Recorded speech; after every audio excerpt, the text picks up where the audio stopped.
Quando um bolsonarista subestima trabalhador humilde. O que o senhor acha sobre a liberdade de expressão? Como que significa assim? Liberdade de expressão é o senhor poder falar, poder dar suas opiniões. Exato, é bom, muito bom. Né? Uhum. O que o senhor acha do Lula tá querendo tirar isso? Depende da pessoa, vai falar porcaria, deve tirar mesmo, boy. O cara quer falar coisa que não deve, tem que tirar, é lógico. Se for falar porcaria, então ele deve tirar sim. O que o senhor tá achando do governo Lula até agora? 100%. Nosso Partido Trabalhador, que é bom. O senhor é sindicalista do partido? Sou, nós participamos deles lá. O que o Lula tá fazendo de bom pro senhor? Bom emprego e a coisa baixou tudo, tá bom. Uma coisa sobe sim, é normal subir, mas tá bom, melhor que o outro, tá, não tem sem sombra de dúvida.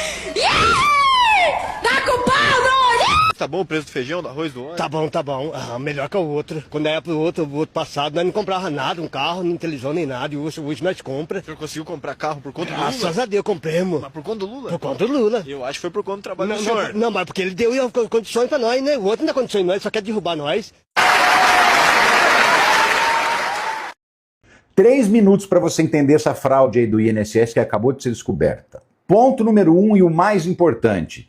Foi esse governo que descobriu a fraude e não é agora que aconteceu a fraude. Essa fraude já acontece há mais ou menos 9 anos. Começou em 2016, ainda no governo Temer.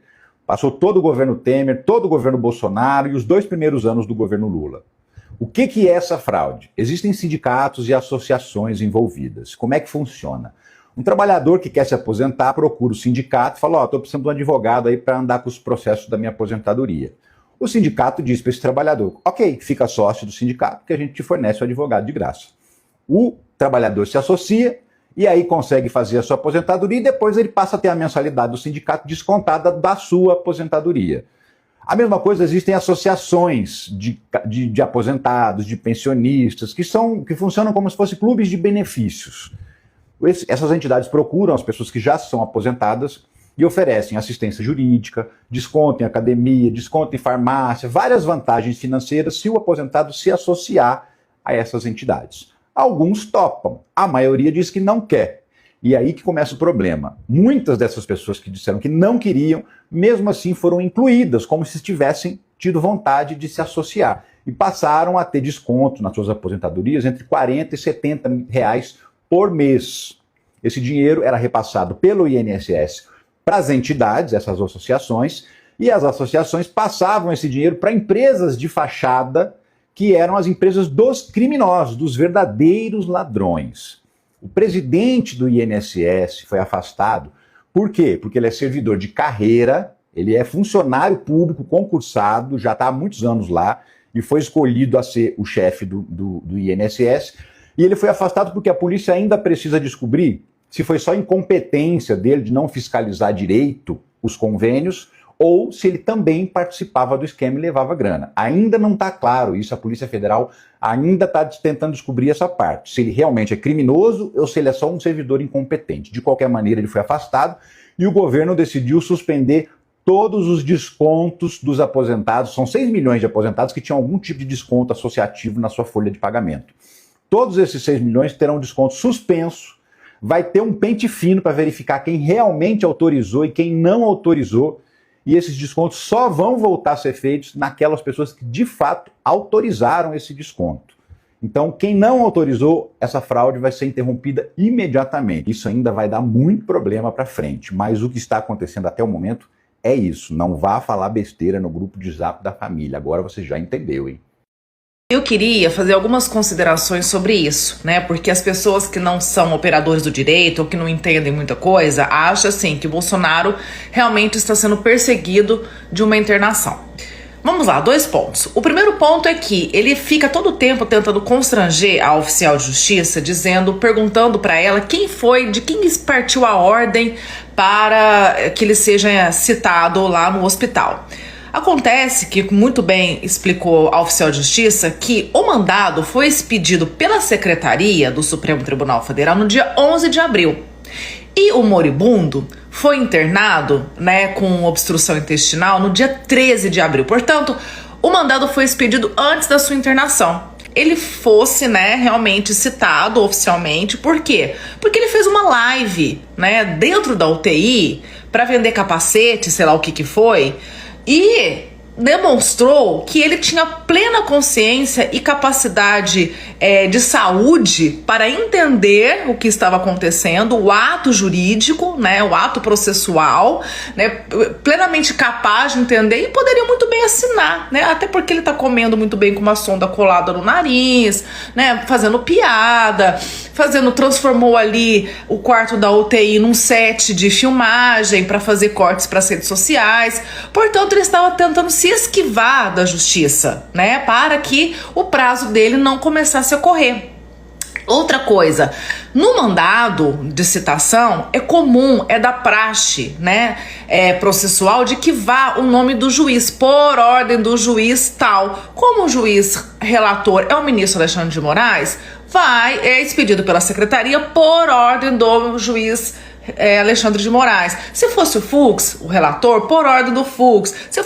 Enfim, isso é padrão, né? É padrão, sai lá, a impressora já imprime aquele negócio, entendeu? Então, assim, essa coisa de o Alexandre de Moraes esperou eu ser internado, tá me mandando citar, não sei o que, tô sendo perseguido, pipipi, popopó.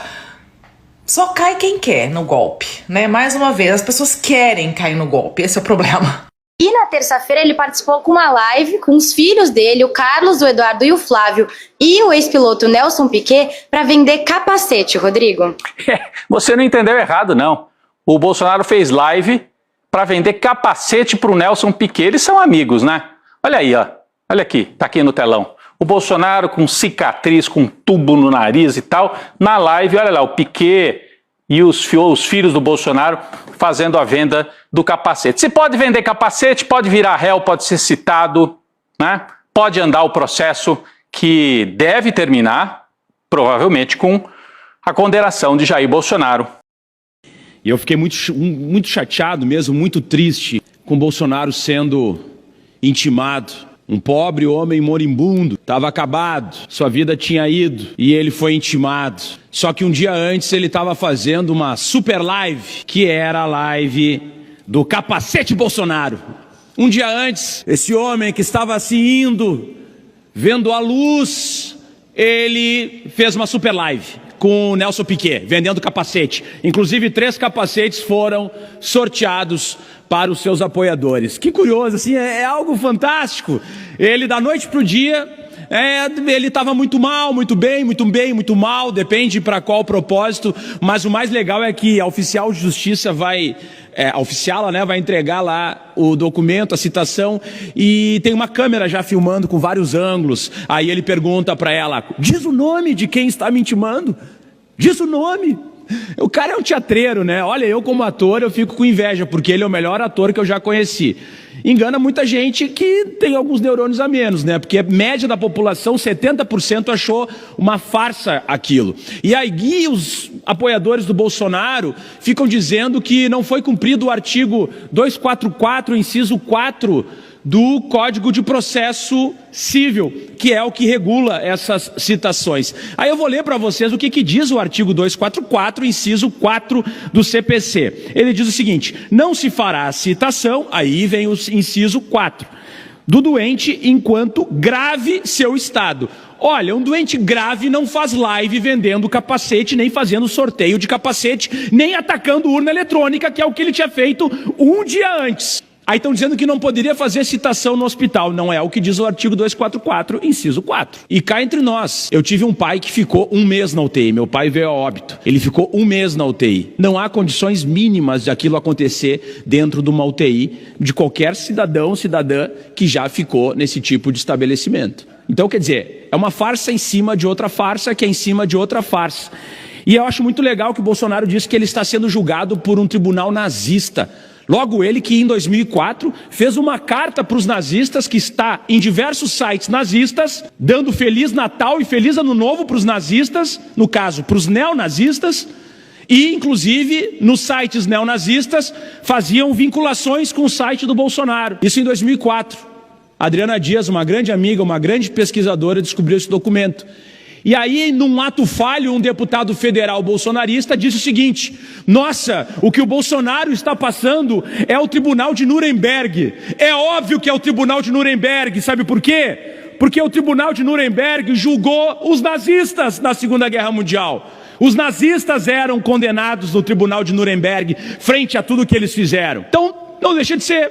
Então, quer dizer, Bolsonaro assume mais uma vez a sua vinculação ao neonazismo, sua vinculação ao campo fascista. E quem tem peninha do Bolsonaro, eu estou aqui com o fatídico, chegou às minhas mãos agora, o fatídico documento, que é o dossiê dos policiais antifascistas, que todo mundo ouviu falar em algum momento, produzido pela BIM paralela do Bolsonaro, por aquele bando de criminosos que tomaram conta do governo federal e fizeram dossiês, fizeram investigações, e meu nome está aqui nesse documento. Eu pedi através de habeas data, veio agora do Ministério da Justiça.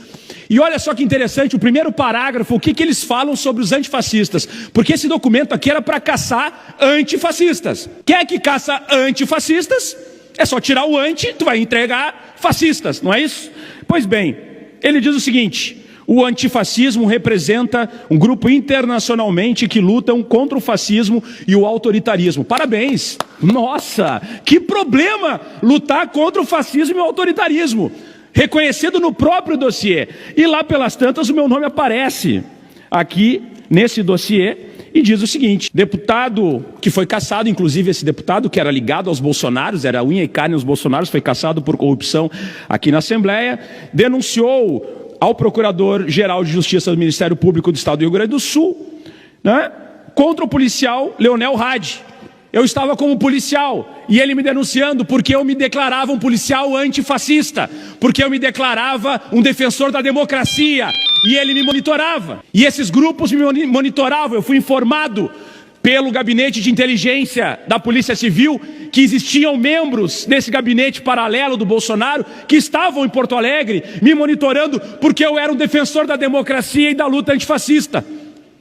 E olha só o documento que eles juntaram para dizer que eu era perigoso. Olha só o link, olha o que dizia o link da investigação do Bolsonaro. Dizia o seguinte: policial antifa expõe núcleo neonazista brasileiro nas redes sociais. Está aqui o meu nome. Um dos motivos pelos quais eu fui investigado pela BIM paralela do Bolsonaro.